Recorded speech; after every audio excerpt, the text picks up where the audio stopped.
السلام علیکم ورحمۃ اللہ وبرکاتہ۔ حضرت انس بن مالک رضی اللہ تعالیٰ عنہ سے نبی کریم صلی اللہ علیہ وسلم کا ارشاد منقول ہے، دعا عبادت کا مغز ہے۔ یہ ترمذی شریف کی حدیث ہے۔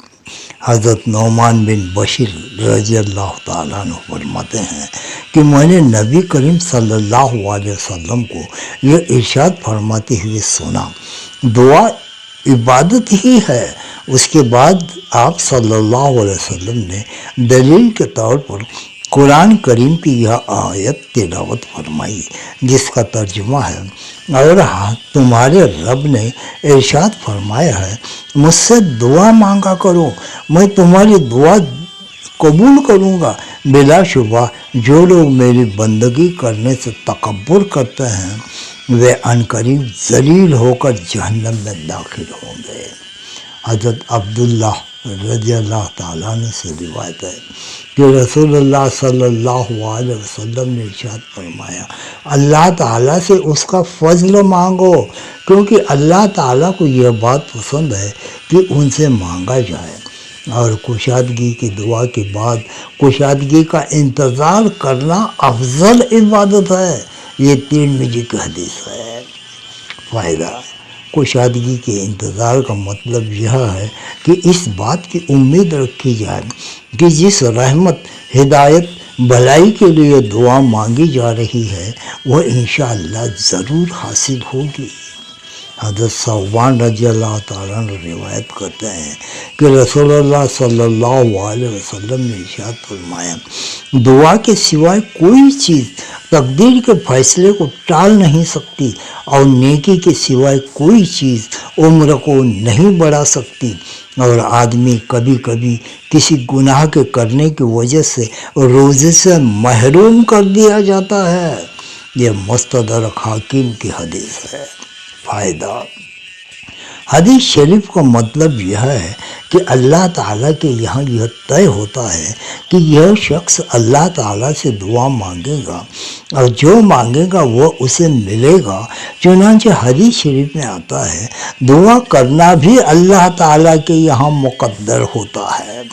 اسی طرح اللہ تعالیٰ کے یہاں یہ فیصلہ ہوتا ہے کہ اس شخص کی عمر مثال کے طور پر 60 سال ہے، لیکن یہ شخص فلاں کی مثال کے طور پر حج کرے گا، اس لیے اس کی عمر 20 سال بڑھا دی جائے گی، اور یہ 80 سال دنیا میں زندہ رہے گا۔ یہ مشکوٰۃ شریف کی حدیث ہے۔ حضرت عبادہ بن صامت رضی اللہ تعالیٰ عنہ سے روایت ہے کہ رسول اللہ صلی اللہ علیہ وسلم نے ارشاد فرمایا، زمین پر جو مسلمان بھی اللہ تعالیٰ سے کوئی ایسی دعا کرتا ہے جس میں کوئی گناہ یا رشتوں کے کاٹنے کی بات نہ ہو، تو اللہ تعالیٰ یا تو اس کو وہی عطا فرما دیتے ہیں جو اس نے مانگا ہے، یا کوئی تکلیف اس دعا کے بقدر اس سے ہٹا دیتے ہیں، یا اس کے لیے اس دعا کے برابر اجر کا ذخیرہ کر دیتے ہیں۔ ایک شخص نے عرض کیا، جب بات یہ ہے کہ دعا ضرور قبول ہوتی ہے اور اس کے بدلے میں کچھ نہ کچھ ضرور ملتا ہے، تو ہم بہت زیادہ دعائیں کریں گے۔ رسول اللہ صلی اللہ علیہ وسلم نے فرمایا، اللہ تعالیٰ بھی بہت زیادہ دینے والے ہیں۔ یہ حدیث ترمذی اور مستدرک حاکم میں درج ہے۔ حضرت سلمان فارسی رضی اللہ تعالیٰ عنہ روایت کرتے ہیں کہ نبی کریم صلی اللہ علیہ وسلم نے ارشاد فرمایا، بلا شبہ اللہ تعالیٰ کی ذات میں بہت زیادہ حیا کی صفت ہے، وہ بغیر مانگے بہت زیادہ دینے والے ہیں۔ جب آدمی اللہ تعالیٰ کے سامنے مانگنے کے لیے ہاتھ اٹھاتا ہے تو انہیں ان ہاتھوں کو خالی اور ناکام واپس کرنے سے حیا آتی ہے، اس لیے ضرور عطا فرمانے کا فیصلہ فرماتے ہیں۔ یہ ترمذی شریف کی حدیث ہے۔ حضرت ابو ہریرہ روایت کرتے ہیں کہ رسول اللہ صلی اللہ علیہ وسلم نے ارشاد فرمایا، اللہ تعالیٰ ارشاد فرماتا ہے میں اپنے بندے کے ساتھ ویسا ہی معاملہ کرتا ہوں جیسا کہ وہ میرے ساتھ گمان رکھتا ہے، اور جس وقت وہ مجھ سے دعا کرتا ہے تو میں اس کے ساتھ ہوتا ہوں۔ یہ مسلم کی حدیث ہے۔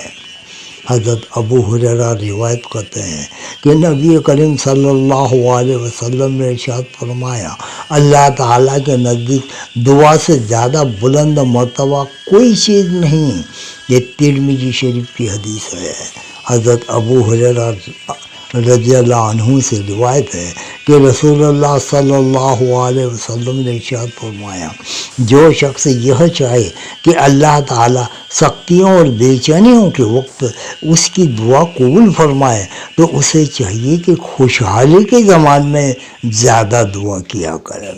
یہ ترمذی شریف کی حدیث ہے۔ حضرت علی رضی اللہ تعالیٰ عنہ روایت کرتے ہیں کہ رسول اللہ صلی اللہ علیہ وسلم نے ارشاد فرمایا دعا مومن کا ہتھیار ہے، دین کا ستون ہے اور زمین و آسمان کا نور ہے۔ یہ مستدرک حاکم کی حدیث ہے۔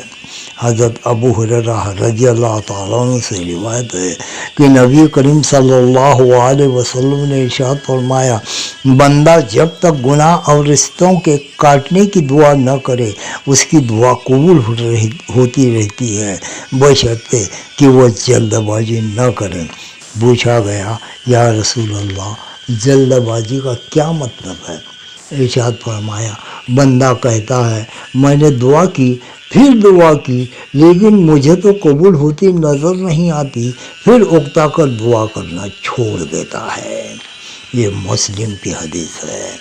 حضرت ابو ہریرہ رضی اللہ تعالیٰ عنہ سے روایت ہے کہ رسول اللہ صلی اللہ علیہ وسلم نے ارشاد فرمایا لوگ نماز میں دعا کے وقت اپنی نگاہیں آسمان کی طرف اٹھانے سے باز آ جائیں ورنہ ان کی بینائی اچک لی جائے گی۔ یہ مسلم شریف کی حدیث ہے۔ فائدہ نماز میں دعا کے وقت آسمان کی طرف نگاہیں اٹھانے سے خاص طور پر اس وجہ سے منع فرما دیا گیا ہے کہ دعا کے وقت نگاہ آسمان کی طرف اٹھی جاتی ہے۔ یہ فائدہ فتح الملہم سے لیا گیا ہے۔ حضرت ابو ہریرہ رضی اللہ تعالیٰ عنہ روایت کرتے ہیں کہ رسول اللہ صلی اللہ علیہ وسلم نے ارشاد فرمایا تم اللہ تعالیٰ سے دعا کی قبولیت کا یقین رکھتے ہوئے دعا مانگو اور یہ بات سمجھ لو کہ اللہ تعالیٰ اس شخص کی دعا کو قبول نہیں فرماتے جس کا دل دعا مانگتے وقت اللہ تعالیٰ سے غافل ہو، اللہ تعالیٰ کے غیر میں لگا ہوا ہو۔ یہ ترمذی شریف کی حدیث ہے۔ حضرت ابو بن مسلمہ فہری رضی اللہ تعالیٰ عنہ فرماتے ہیں کہ میں نے رسول اللہ صلی اللہ علیہ وسلم کو یہ ارشاد فرماتے ہوئے سنا جو جماعت ایک جگہ جمع ہو اور ان میں سے ایک دعا کرے اور دوسرے آمین کہے تو اللہ تعالیٰ ان کی دعا ضرور قبول فرماتا ہے۔ یہ مستدرک حاکم کی حدیث ہے۔ حضرت زہیر نمیری رضی اللہ تعالیٰ عنہ روایت کرتے ہیں کہ ہم ایک رات رسول اللہ صلی اللہ علیہ وسلم کے ساتھ نکلے تو ہمارا گزر ایک شخص کے قریب سے ہوا جو بہت عاجزی کے ساتھ دعا میں لگا ہوا تھا۔ نبی کریم صلی اللہ علیہ وسلم اس کی دعا سننے کھڑے ہو گئے اور پھر ارشاد فرمایا یہ دعا قبول کروا لے گا اگر اس پر مہر لگا دے۔ لوگوں میں سے ایک شخص نے عرض کیا کہ کس چیز کے ساتھ مہر لگائیں؟ آپ نے ارشاد فرمایا آمین کے ساتھ۔ بلا شبہ اگر اس نے آمین کے ساتھ مہر لگا دی یعنی دعا کے ختم پر آمین کہہ دی تو اس نے دعا کو قبول کروا لیا۔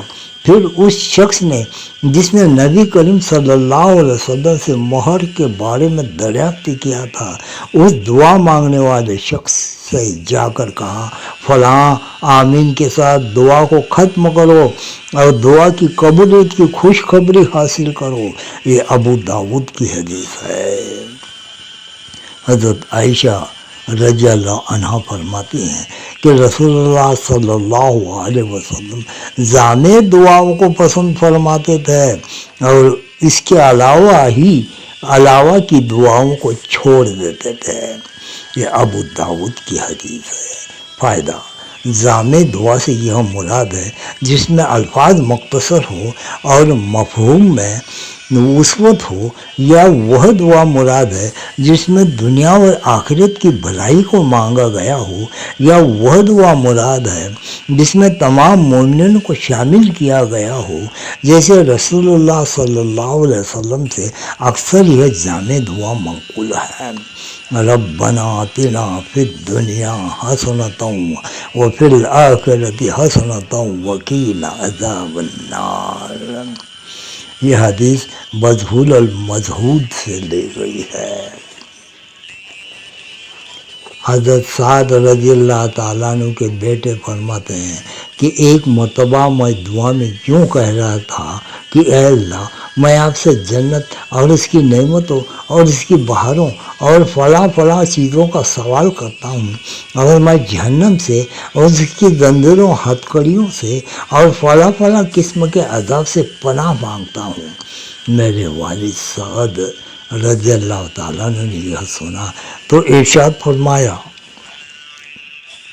میرے پیارے بیٹے، میں نے رسول اللہ صلی اللہ علیہ وسلم کو یہ ارشاد فرماتے ہوئے سنا، ان قریب ایسے لوگ ہوں گے جو دعا میں مبالغے کے ساتھ کام لیا کریں گے، تم ان لوگوں میں شامل ہونے سے بچو۔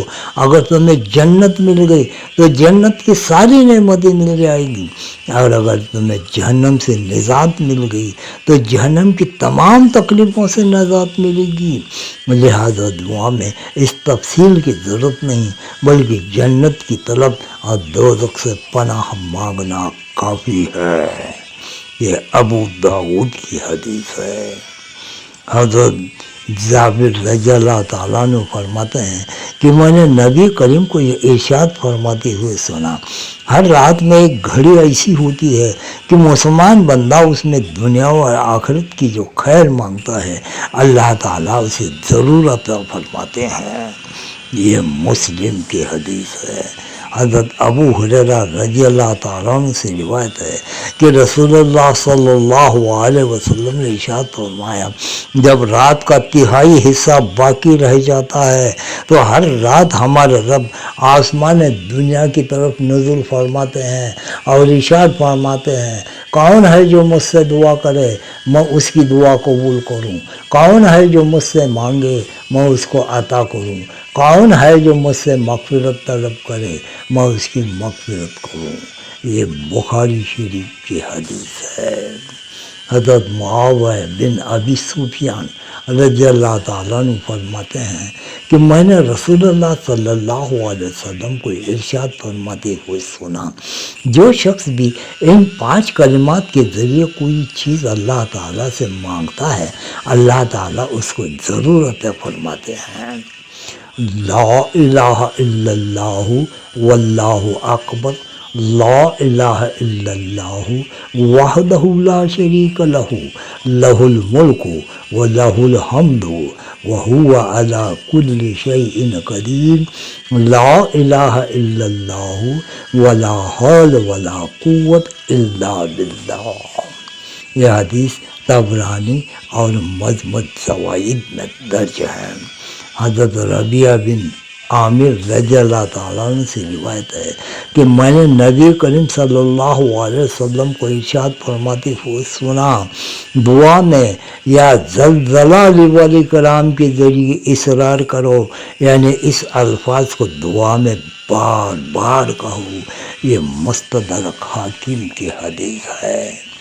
اللہ تبارک و تعالیٰ تمہیں اور مجھے بھی صحیح طریقے سے دعا مانگنے کی توفیق عطا فرمائیں، اور ان حدیثوں میں جو دعا کے طریقے بتائے گئے ہیں ان پر عمل کرنے کی ہمیں توفیق عطا فرمائیں۔